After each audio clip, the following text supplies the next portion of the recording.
मेरे प्रिय विद्यार्थियों, मेरा हार्दिक नमस्कार स्वीकार करिए। कैसे हैं आप सब? और मुझे उम्मीद है पढ़ाई बिल्कुल ठीक चल रही होगी। और एक बार जल्दी से कहिए श्री कृष्णम वंदे जगत गुरुम। और आज का क्लास है भारत के महानायक, एशिया के प्रकाश पुंज गौतम बुद्धा पे। ध्यान दीजिएगा, आज की ये श्रृंखला केंद्रित है महात्मा बुद्ध और महावीर स्वामी पर। आज की ये श्रृंखला केंद्रित है बुद्ध और महावीर स्वामी पर। नो डाउट कि एशिया का प्रकाश पुंज लॉर्ड बुद्धा को कहा गया है, या दी लाइट ऑफ एशिया बुद्ध को कहा गया है। और एक ऐसा महामानव जिसने पूरी दुनिया में सत्य और अहिंसा और प्रेम और भाईचारे का संदेश दिया। तो आज हमारी जो इस श्रृंखला की समुद्र मंथन श्रृंखला है, उनके प्रश्न केंद्रित हैं इन दो महामानवों पर। आप लॉर्ड बुद्धा को देख रहे हैं, आप महावीरा को देख रहे हैं। तो फिलहाल आप हमारे साथ पहले प्रश्न पे आइए। और पहला प्रश्न ये कह रहा है, किस शासक के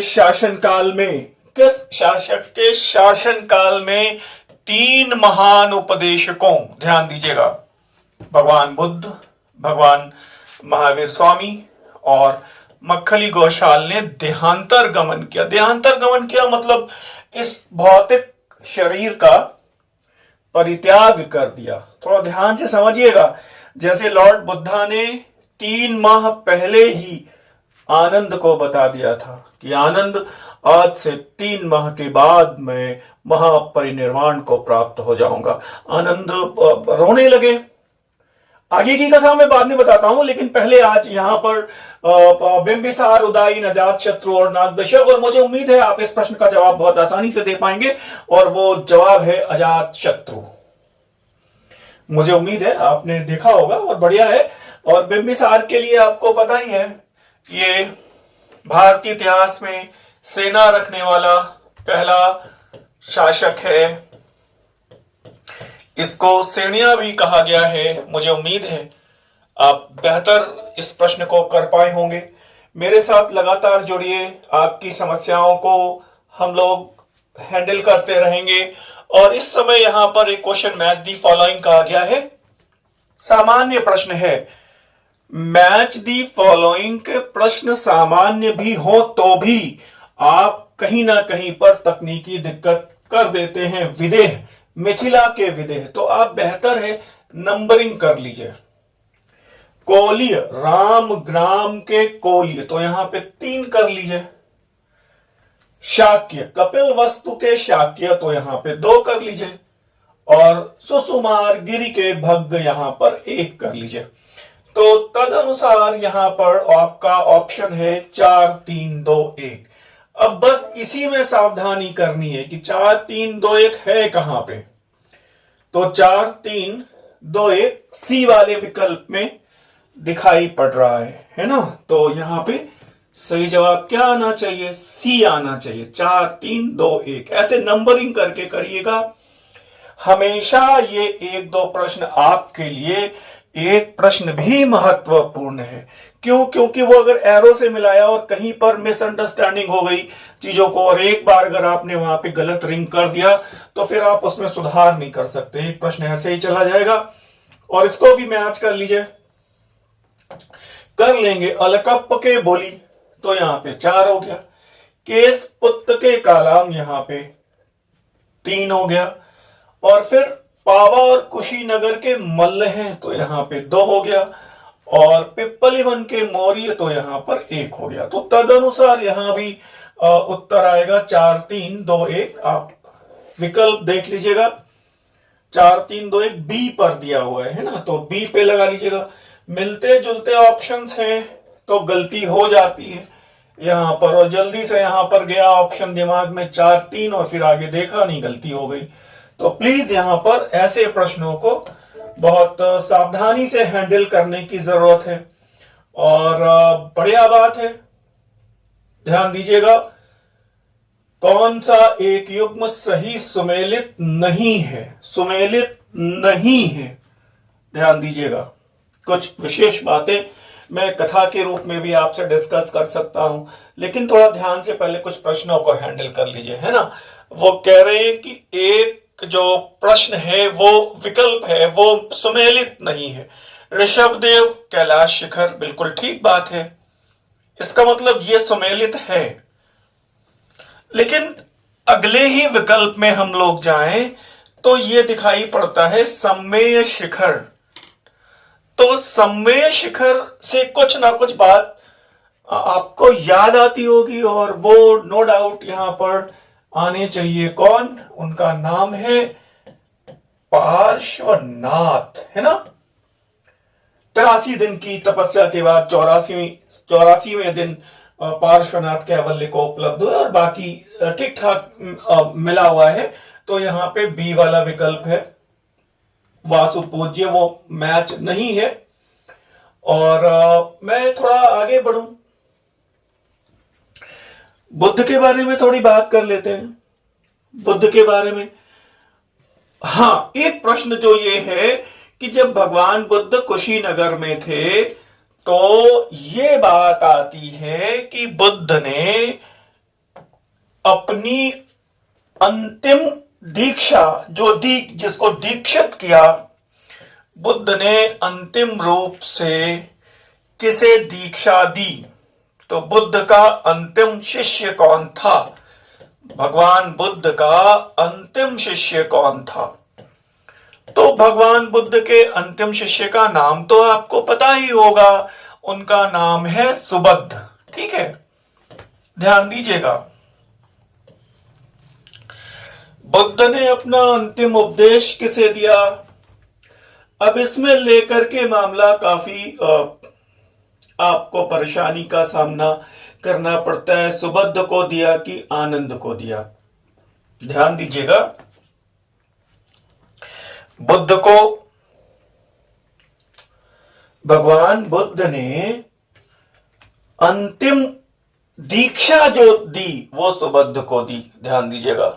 इसके बाद बुद्ध ने आनंद को बुलाया, बोले आनंद, मेरे बाद मेरे शास्त्रा, मेरे वचन ही तुम्हारे मार्गदर्शक होंगे। अपदीपो भव, अपने निर्वाण के लिए तुम्हें स्वतः प्रयास करना होगा। मेरा कोई उत्तराधिकारी नहीं होगा। मेरे शास्त्रा, मेरे नियम, मेरे वचन, मेरे उपदेश, मेरे सिद्धांत ही तुम्हारे मार्गदर्शक होंगे।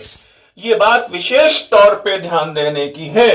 तो बुद्ध ने अपना अंतिम उपदेश किसे दिया? बुद्ध ने अपना अंतिम उपदेश आनंद को दिया। अब इसमें लेकर के कमीशन में कभी क्या उन्होंने सही माना है, ये अलग एक विषय है, क्योंकि कभी कभी ऐसा भी हुआ है, मैं माफी चाहता हूं, लेकिन इस तरह के प्रश्न जैसे नालंदा विश्वविद्यालय के लिए कुमारगुप्त प्रथम के शासनकाल में उसकी स्थापना हुई, और कभी कभार शायद ऐसा हुआ है कि कमीशन ने स्कंदगुप्त को मान लिया, या इस तरह के कभी 2-4 प्रश्न ऐसे होते हैं जो विवादित होते हैं, जिसमें कुछ गलत उत्तर या जो कमीशन सही मान ले, अब इसमें कुछ नहीं कहा जा सकता।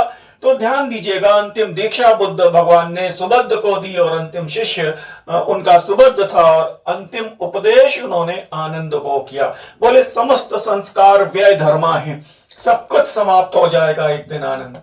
तो फिलहाल आप इस प्रश्न को देखिए। प्रश्न 5 है, उत्तरी काली पॉलिश वाले, चमकीली पॉलिश वाले। ध्यान दीजिएगा, यहां पर थोड़ा सा इसको अगर ऐसे कर लीजिए, NBPW, northern black polished where, जो ये मृदभांड परंपरा है, वहां से एक प्रश्न हमेशा आते हैं, चाहे वो आरबीपी हो, चाहे वो पीजीडब्ल्यू हो, चाहे वो एनबीपीडब्ल्यू हो, चाहे वो एरिटाइन मृदभांड हो, चाहे वो कैसे भी मृदभांड हो। ग्राम्य जीवन का प्रारंभिक चरण है, प्रारंभिक लौह युगीन संस्कृति है, द्वितीय नगरीय क्रांति है, या फिर महापाषाणिक संस्कृतियां हैं। और मुझे उम्मीद है इसका जवाब आप दे पाएंगे। इनका संबंध है, एनबीपीडब्ल्यू का संबंध है द्वितीय नगरीय क्रांति से है, ठीक है ना। और प्रारंभिक लौह युगीन संस्कृति से संबंध है पीजीडब्ल्यू, चित्रित धूसर मृदभांड। गलती मत करिएगा, और मेरे साथ लगातार जुड़े रहिए, हमेशा बने रहिए। मुझे उम्मीद है आप क्लास में हैं सब लोग, और इस समय परीक्षा का एकदम अंतिम चरण है, जनवरी बीतने के लिए है। और मैं हमेशा आपसे ये कह रहा हूं कि अगर आप पीजीटी और टीजीटी के लिए इतिहास विषय को लेकर तैयारी कर रहे हैं तो ये एक हमारा टॉपिक वाइज अमृत कलश प्रैक्टिस सेट है। इसमें लगभग आप देख पा रहे होंगे 3000 प्लस प्रश्न ऐसे करके आ रहा होगा। तो इसमें लगभग 3400 के आसपास प्रश्न हैं, टॉपिक वाइज हैं। आप चाहें तो इसको अपने रिवीजन की प्रक्रिया में शामिल कर सकते हैं, बहुत अब सोचने का वक्त नहीं है। दूसरी एक महत्वपूर्ण सूचना अगर आप चाहें तो मैं दे देता हूं, और वो ये है कि हमारे 90 दिवसीय क्रैश कोर्स की अनाउंसमेंट हो चुकी है। 90 दिवसीय क्रैश कोर्स की अनाउंसमेंट हो चुकी है और कक्षाएं लगातार चल रही हैं। आपको जैसे ट्रायल क्लास के रूप में देखना हो तो मैंने 2 टॉपिक यूट्यूब पर पढ़ाए हैं, प्रागैतिहासिक काल और हड़प्पा सभ्यता। ये दोनों कठिनतम टॉपिक मैंने शुरुआती जो अभी आप लेक्चर देखेंगे इसमें प्लेलिस्ट में जाके आपको मिल जाएंगे। आप निर्णय करने के लिए स्वतंत्र हैं, बेहतर लगता है, बेहतर पढ़ा है आपने तो मेरे साथ 90 लेक्चर में काफी कुछ आप परिपक्व हो जाएंगे, अपने डाउट्स को क्लियर कर पाएंगे। तो फिलहाल इस क्रैश कोर्स को ज्वाइन कर सकते हैं, नहीं कर सकते तो एक हमारी 20 प्रश्न पत्रों की टेस्ट सीरीज है, आप उस टेस्ट सीरीज को ज्वाइन कर सकते हैं, उसके पेपर्स मंगा सकते हैं, या फिर कुछ नहीं कर सकते तो अमृत कलश सीरीज हमारी ले सकते हैं। उसको भी नहीं लेना चाहते हैं तो आप हमारी इस YouTube की क्लास को ज्वाइन कर सकते हैं, पढ़ सकते हैं। और दिख रहा है कौन सा सुमेलित है, इसमें पूछ रहा है कौन सा सुमेलित है, तो चरसद्दा या चारसाद तो वो तक्षशिला है, ठीक ठाक दिख रहा है। सुमेलित है तो ध्यान दीजिएगा, सुमेलित नहीं है। सहेत महेत तो यहां भी लगभग साकेत दिख रहा है और ये भी ठीक ठाक गलत है। और कामतल्य कौशाम्बी तो ध्यान दीजिएगा, ये भी ठीक ठाक गलत है।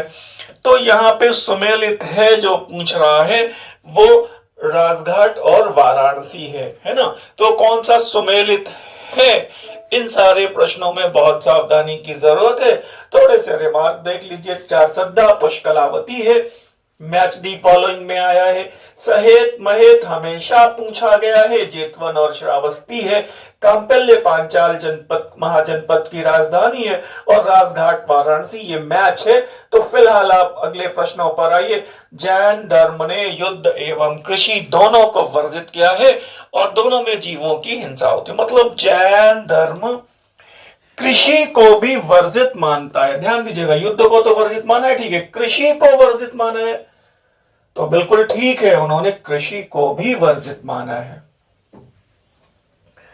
क्यों? क्योंकि दोनों में हिंसा होती है। तो बिल्कुल ठीक बात है, ए और आर दोनों सही हैं और आर ए की सही व्याख्या है। इसको आप कर पाएंगे, ये बहुत सटीक बात है, ध्यान दीजिएगा। ये आवश्यक नहीं है, यही अचानक आपको लगता होगा कि जैन धर्म व्यापारियों के बीच में इतना लोकप्रिय कैसे हुआ। क्यों?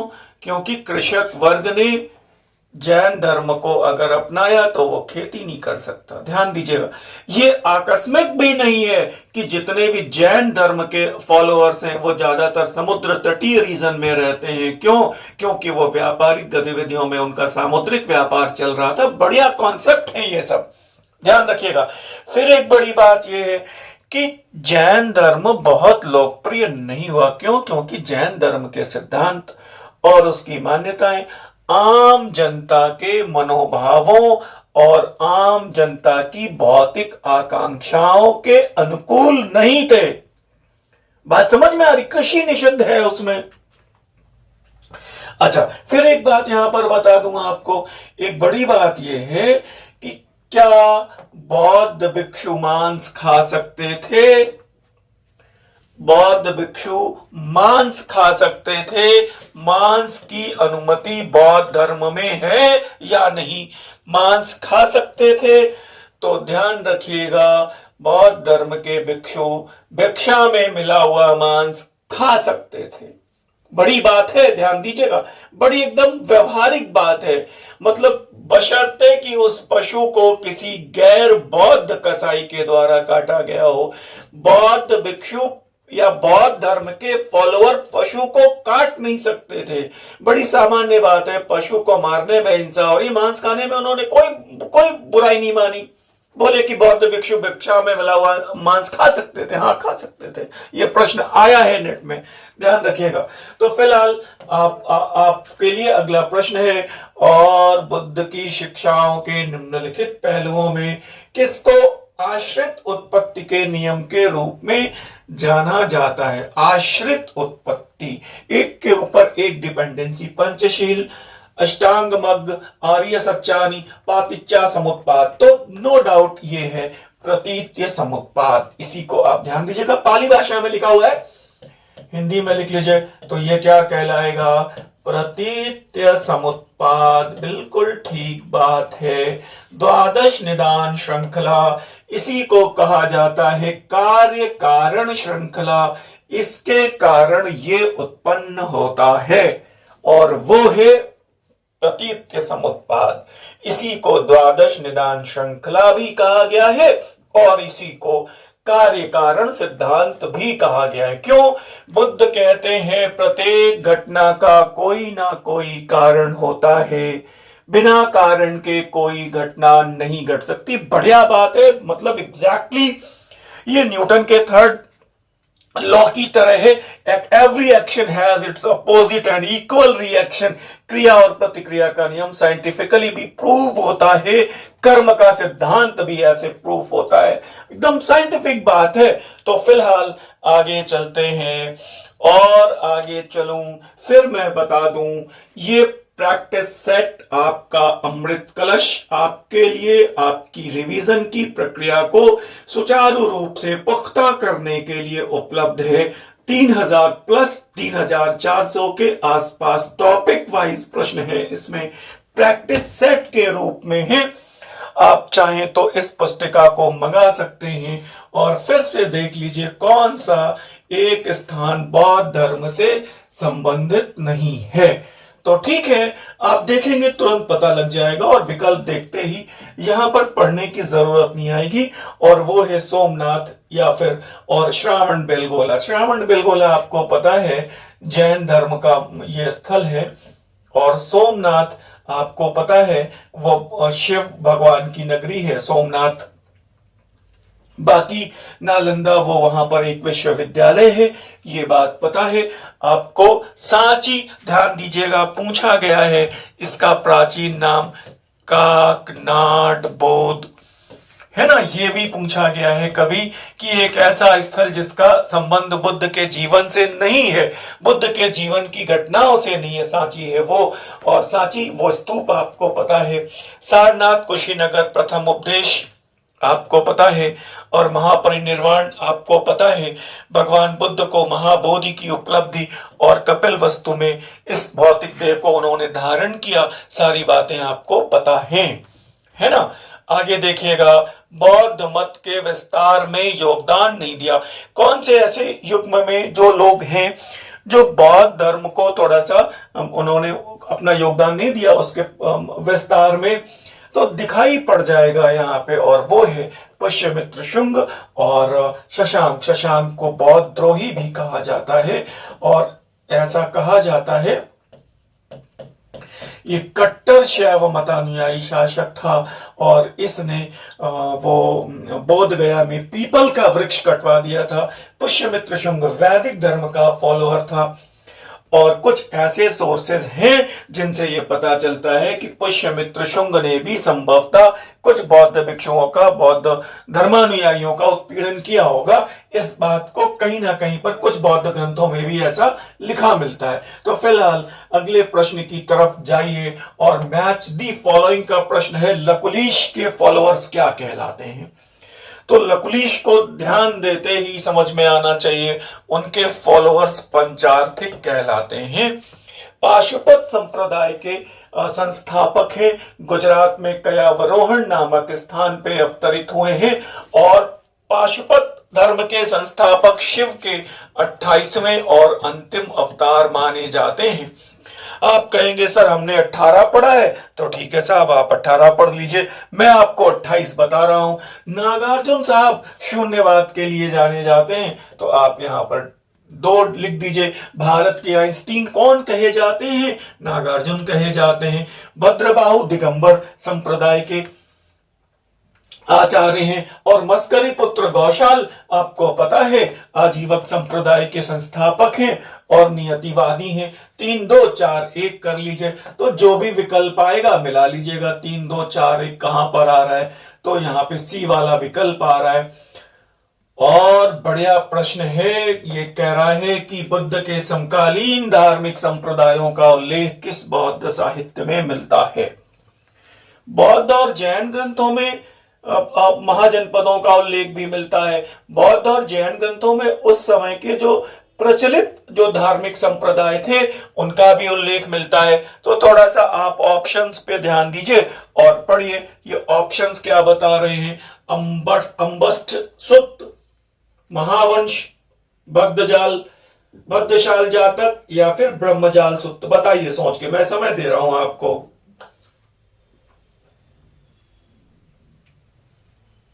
बताइएगा मुझे, सोचिए।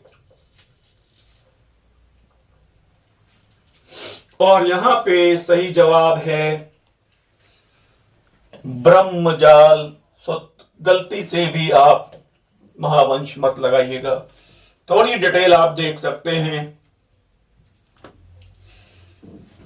बढ़िया है। 6वीं शताब्दी ईसा पूर्व में गंगा घाटी क्षेत्र में बौद्ध ग्रंथ ब्रह्मजाल सूत्र में 62 धार्मिक संप्रदायों तथा जैन ग्रंथ सूत्र कृतांग में भी लगभग 363 धार्मिक संप्रदायों के अस्तित्व के उल्लेख मिलते हैं। ध्यान दीजिएगा। सब आज मैच दी फॉलोइंग के प्रश्न ज्यादा आ गए हैं मुझे लग रहा है। त्रिरत्न, गड़बड़ी मत करिएगा। त्रिरत्न का संबंध बौद्ध धर्म से भी है, जैन धर्म से भी है। अब यहां पे दोनों दिए हुए, थोड़ा ध्यान दीजिएगा, फिर यहां छोड़ दिए जातक। अब क्लियर हो जाएगा। जातकों का संबंध, जातक कथाओं का संबंध बौद्ध धर्म से है। अब त्रिरत्न ऑलरेडी यहां पर आ जाएगा। बौद्ध धम्म संघ, सम्यक शील, सम्यक प्रज्ञा, सम्यक समाधि। और जैन धर्म में भी त्रिरत्न की संकल्पना है। तो ध्यान देने की बात है, वहां पे 2 और 1 हो जाएगा। मुद्रा राक्षस में चंद्रगुप्त मौर्य को वृषल कहा गया है। कथा सरित सागर सोमदेव की रचना है। तो 2 1 4 3 आई थिंक क्लियर हो रहा है। बढ़िया जा रहे हैं हम लोग और ठीक कर लेंगे। तो मिला लीजिएगा जो भी ऑप्शन यहां पे आ रहा है। आगे देखिएगा। वाह भाई वाह, ये भी प्रश्न आप देख लीजिए, शायद ये प्रश्न अभी बीच में डिस्कस हुआ है। निरुक्त, वेदांगों में निरुक्त क्या है? तो वो शब्दों की उत्पत्ति से संबंधित है। शिक्षा क्या है? फोनेटिक्स, स्वर विज्ञान से संबंधित है। कल्प क्या है? अनुष्ठान, तो वो कर्मकांडों से संबंधित है। व्याकरण मतलब ग्रामर। तो 4 3 1 2 मिला लीजिएगा। प्रश्न वही होंगे, सामान्य होंगे, थोड़ी सी भाषा में, थोड़ी सी आपके समझ में हेरफेर पैदा करने के लिए कुछ ना कुछ वो टेक्निकलिटी डाल देंगे। जैसे ध्यान दीजिएगा, एक बार ऐसे प्रश्न आया था, मैं बताना चाह रहा हूं, ऐसे ही गलती कर गए, इतना सरल सा प्रश्न गलती कर गए। पूछा गया था कि कांग्रेस के प्रथम प्रेसिडेंट कौन थे? मतलब अद्भुत बात है, कांग्रेस के प्रथम प्रेसिडेंट कौन थे? कांग्रेस के प्रथम प्रेसिडेंट कौन थे? और उसमें एक ऑप्शन दिया हुआ था डॉक्टर राजेंद्र प्रसाद। लोगों ने लगा दिया गलती हो सकती है। वो कह रहे who was the first president of Indian national Congress. आपको पता है और गलती क्यों कर रहे हैं फिर? कांग्रेस के पहले अध्यक्ष, और अध्यक्ष को इंग्लिश में प्रेसिडेंट भी कहा जाता है। ध्यान दीजिएगा, प्रेसिडेंट को अध्यक्ष भी कहा जाता है। अब वो दिमाग आपका घुमा दिया उसने कि कांग्रेस के प्रथम राष्ट्रपति और डॉक्टर राजेंद्र प्रसाद आपने लगा दिया। कैसी बात हो सकती है ये बताइए आप मुझे। तो वो पूछ रहा था वहां पे आपकी इंडियन नेशनल कांग्रेस का, इसी तरह पूछा गया था, हिंदी में भी था, इंग्लिश में भी था। बुद्ध के जीवन से बुल संबंधित है। अब लोग समझ नहीं पाए इसको, हिंदी में भी ऐसे लिखा हुआ है और इंग्लिश में भी ऐसे ही लिखा हुआ है। तो बुल माने सांड, और भगवान बुद्ध के लिए बेसिकली जन्म का प्रतीक है वो उनके सांड और लाल कमल। ध्यान दीजिएगा, मां के गर्भ में जब आए तो उसका प्रतीक चिन्ह है सफेद हाथी। तो ध्यान दीजिए, ये सारी बातें अद्भुत हैं, और वहां पे बस छोटे प्रश्नों में ही आपका दिमाग इधर उधर डाइवर्ट करेगा।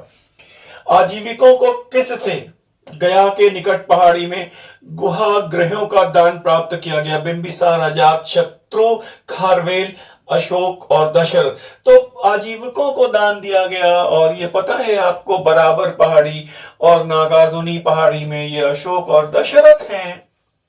तो 4 और 5 लगाइएगा। खारवेल आपको पता है जैन धर्म का फॉलोअर है। उदयगिरी और खंडगिरी जो गुफाएं हैं, वहां पर जैन तीर्थंकरों के लिए गुफाएं बनवाई गई। तो क्लियर कट रहिए, बढ़िया प्रश्न है। महावीर स्वामी ने बालुका नदी के तट पर केश लुंचन की प्रक्रिया और वस्त्र त्याग की प्रक्रिया को संपन्न करके दिगंबरत्व को धारण किया। बिल्कुल ठीक बात है। केशलुंचन मतलब बालों को खींच के अलग कर देना, वस्त्र त्याग मतलब निर्वस्त्र हो गए, निशान ही जिसकी वस्त्र है, दिगंबरत्व को प्राप्त किया। बिल्कुल ठीक बात है। बालुका नदी के किनारे ज्ञान कहां पे मिला? केवल रजपालिका नदी के किनारे, और बुद्ध भगवान ने अनोमा नदी के किनारे केश मूंडकर सन्यासी के वस्त्र धारण कर लिए। बिल्कुल ठीक बात है, दोनों कथन ठीक है। उल्टा कर दे इसमें, महावीर स्वामी ने यहाँ पे अनोमा कर दे और यहाँ पे बालुका कर दे, फिर उत्तर क्या आएगा? ना ही एक ना ही दो। उल्टा कर दिया तो, और फिलहाल यहाँ पे दोनों ठीक है, 1 और 2 कौन सा से सत्य है? तो ये बिल्कुल ठीक है। यहाँ पे हेर फेर कर सकते हैं कि कौन सा से असत्य है, तो फिर यहाँ पे हो जाएगा, फिर विकल्प चेंज हो जाएगा, ना ही 1 ना ही 2। कितने ढंग से एक प्रश्न को सोचा जा सकता है इस बारे में। मतलब कुल मिला के भरोसा करिए, ठीक है ना। मतलब एक अच्छा मित्र मिल जाए बड़े सौभाग्य से, एक अच्छा मार्गदर्शक मिल जाए बड़े सौभाग्य से, कुछ अच्छे शिष्य मिल जाएं बड़े सौभाग्य से। ये घटना आकस्मिक नहीं घटती है। अगर आप मेरे साथ जुड़े हैं तो कहीं ना कहीं पर ये भरोसा तो है कि सर के पास जितनी भी चीजें हमें मिल रही हैं, जो कमिटमेंट हमेशा हम लोगों ने किया एक दूसरे से, वो हमेशा हमने पूरा किया। कोशिश करते हैं कि बच्चों को जो कमिटमेंट करें उससे कई ज्यादा चीजें उपलब्ध हो पाए। जो नए बालक जुड़ रहे हैं, मतलब हजारों की संख्या में लोगों ने इस पुस्तिका को मंगाया है। इस अमृत कलश पुस्तिका को आप प्रैक्टिस सेट है, ये हमारा 3000 प्लस प्रश्न है, टॉपिक वाइज है, प्रैक्टिस सेट है, व्याख्या नहीं दी हुई है, आंसर शीट के साथ है। आप चाहें तो इस प्रैक्टिस सेट को, इस अमृत कलश को आप अपने रिवीजन की प्रक्रिया में शामिल करें और हमारे साथ जुड़ना जरूरी है। बिना जुड़े कैसे काम होगा बताइए। और फिर कह रहे कि सत्य कथन को चुन लीजिए। तो बात ये आ रही है कि 3 गलत होंगे, 1 सही होगा। 3 गलत होंगे, 1 सही होगा। फिर वो कह रहे हैं बुद्ध और महावीरा दोनों परमात्मा को मानते हैं। तो बात ये है, अनीश्वरवादी तो है, इसमें कोई डाउट नहीं है ना, अनीश्वरवादी हैं। एक बात ये है ना, थोड़ा ध्यान दीजिएगा, भगवान बुद्ध ने अपने जीवन काल में कभी भी दार्शनिक प्रश्नों के, ईश्वर के अस्तित्व, निषेध, इन सब बातों का कोई बहुत उत्तर नहीं दिया, इन पर मौन धारण किया। बुद्ध ने अपने जीवन काल में 10 प्रश्नों के उत्तर नहीं दिए और वो मौन धारण करते हैं। उन 10 प्रश्नों के समूह को अव्याकृतिन कहा जाता है। क्या कहा जाता है? जिन प्रश्नों के उत्तर भगवान बुद्ध ने नहीं दिए उनको कहा जाता है अव्याकृतिन। ध्यान दीजिएगा। फिर बात है, बुद्ध और महावीर दोनों ही आत्मा के अस्तित्व को स्वीकार करते। कुल मिलाकर ये स्टेटमेंट भी गलत हो जाएगा। क्यों? क्योंकि बुद्ध आत्मा के अस्तित्व को स्वीकार नहीं करते हैं। बुद्ध को अनात्मवादी कहा जाता है, ध्यान दीजिएगा। लेकिन महावीर स्वामी शाश्वत आत्मा को स्वीकार करते हैं। तो अब मामला यह है कि कुल मिला के ये स्टेटमेंट गलत हो जाएगा, क्योंकि आधी बात सही है, आधी बात गलत है। पूजा अर्चना के पक्षधर थे और कर्मकांडों के विरोधी थे। तो ये बात भी गलत है, पूजा अर्चना के भी का भी समर्थन नहीं करते हैं और कर्मकांडों का तो खैर उन्होंने विरोध ही किया। और बुद्ध और महावीर दोनों ही कर्म के हाँ बिल्कुल ठीक बात है, कर्म की बात है, आत्म परिष्कार की बात करते हैं, सत्य अहिंसा अस्तेय परिग्रह ब्रह्मचर्य की बात करते हैं, बुद्ध अष्टांगिक मार्ग की बात करते हैं, ठीक है ना। तो महावीरा वो अपने पंच जो रत्न है उनके उनकी बात करते हैं। तो कुल मिला के जो 5 शिक्षाएं हैं वो तो कॉमन ही है, सत्य अहिंसा अस्तेय अपरिग्रह ब्रह्मचर्य। उसके फॉलोइंग जो जो मेथड्स हैं वो थोड़े से जैन धर्म में कठिन है। तो अगला प्रश्न भी देख लीजिए, पर्युषण पर्व का संबंध जैन धर्म से बहुत बढ़िया है, कोई बताने की बहुत आवश्यकता नहीं है। इसी तरह फिर एक बात यहां पर आती है कि वो क्या नाम है, नवरोज का त्योहार। अच्छा ठीक है, देखो यहां पर ये आया, ये बढ़िया है, 18 दिन तक चलता है ये पर्युषण पर्व, 18 दिनों तक मनाया जाता है। फिर ये बात आती है कि ये बताइए वो नवरोज का त्योहार किस धर्म से संबंधित है, नवरोज का त्योहार किस धर्म से संबंधित है, तो वो पारसी धर्म से संबंधित है। और फिर ये बात है कितने दिनों तक मनाया जाता है, 19 दिनों तक मनाया जाता है, गलती मत करिएगा, 9 दिन, 19 दिन चलता है। किसने शुरू किया दिल्ली सल्तनत में, बलबन ने शुरू किया। मुझे उम्मीद है इन चीजों को आप अच्छे से समझ पा रहे होंगे और मैं आपको बहुत दूर तक आगे तक ले जाना चाहता हूं। और फिर ये कह रहे हैं अपनी संबोधि के पूर्व सिद्धार्थ गौतम ज्ञान की लालसा में किन आचार्यों के पास गए, गुरु के बिना ज्ञान होता नहीं है। और फिर आप देख लीजिए आलार कालाम साहब हैं और उद्दालक रामपुत्र हैं, मक्खली घोषाल है और अजीत केश कंबल हैं। तो बताने की जरूरत नहीं, आचार कालाम है और उद्दालक रामपुत्र हैं। तो यहाँ पे 1 और 2 कहाँ पे है, यहाँ पर है ये 1 और 2, ठीक है। मक्खली घोषाल महावीरा के मतलब उनके साथ ही रहे हैं और फिर बाद में अलग हो गए, उनसे 6 वर्षों तक साथ में तपस्या की। ये पूछा गया कि महावीरा और मक्खली घोषाल की मुलाकात कहां पे हुई, नालंदा में हुई। ध्यान रखिएगा, बहुत बढ़िया बढ़िया प्रश्न है। और फिर आगे देख लीजिएगा, अगला प्रश्न है, निम्नलिखित में से कौन सा कथन असत्य है, असत्य है, गलत होना चाहिए, मतलब एक सही है, 3 सही है, एक गलत होना चाहिए। तो इसमें कह रहे हैं बुद्ध ने, बौद्ध धर्म ने मध्यम प्रतिपदा का मार्ग अपनाया, बिल्कुल ठीक बात है। प्रतीत्य समुत्पाद बौद्ध धर्म का सिद्धांत है, बिल्कुल ठीक बात है। अभी मैंने आपको बताया वो कार्य कारण सिद्धांत या फिर द्वादश निदान श्रृंखला, और फिर बौद्ध धर्म आत्मा के अस्तित्व को स्वीकार करता है, बिल्कुल गलत बात है, अनात्मवाद है। और फिर शील प्रज्ञा समाधि। तो कुल मिला के ये आपका त्रिरत्न। तो एक विकल्प इसमें जो गलत है वो ये वाला हो जाएगा कि आत्मा को स्वीकार करते हैं, गलत बात है, अनात्मवादी हैं, क्षणभंगवाद, अनात्मवाद, कर्मवाद, ये सब बौद्ध धर्म के सिद्धांत हैं, ये सब बौद्ध धर्म के सिद्धांत हैं। नए छात्रों के लिए अमृत कलश पुस्तिका उपलब्ध है, इसको स्पीड पोस्ट के माध्यम से या फिर जैसे आप इसके बारे में जानकारी प्राप्त करना चाहते हैं, आप हमारे साथ व्हाट्सएप के माध्यम से जुड़कर इस पुस्तिका के बारे में हमारी क्लास, हमारे जो ये पीजीटी टीजीटी का प्रोग्राम है उसके बारे में सारी जानकारी प्राप्त कर सकते हैं, हमसे जुड़ सकते हैं और जुड़ना भी चाहिए। शेष आपकी मर्जी और विवेक पर निर्भर करता है। मैं अपना काम कर रहा हूं, आपको अपना काम करना चाहिए। मुझे आज विदा दें, धन्यवाद, नमस्कार।